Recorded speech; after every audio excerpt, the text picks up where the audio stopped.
বিসমিল্লাহির রহমানির রহিম।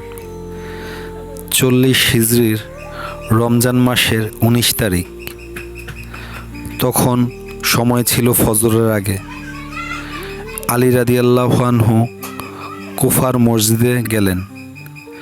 মসজিদ তখনও অন্ধকার। হঠাৎ চারদিক থেকে গায়েবী আওয়াজ আসতে শুরু করলো এবং বলল, হায় হায়, জুলফিকারের খাপ খুলে গেছে। হায় হায়, যার কোনো আমির নেই তার আমির মারা গেল।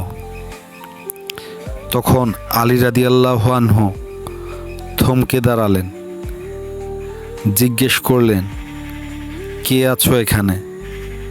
কিন্তু কোনো জবাব নেই। শুধু সেই আওয়াজ বারবার ফিরে আসছে।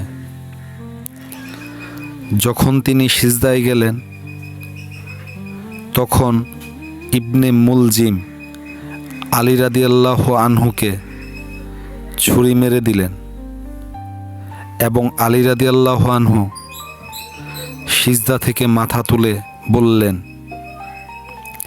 কাবার রবের কসম, আমি সফল হয়ে গিয়েছি, আমি শহীদি মৃত্যু পেয়েছি।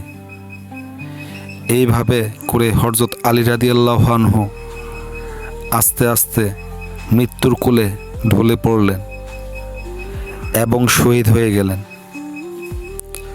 পরে সাহাবীরা বলতেন, সেই রাতে মসজিদের প্রতিটি স্তম্ভ কাঁপছিল।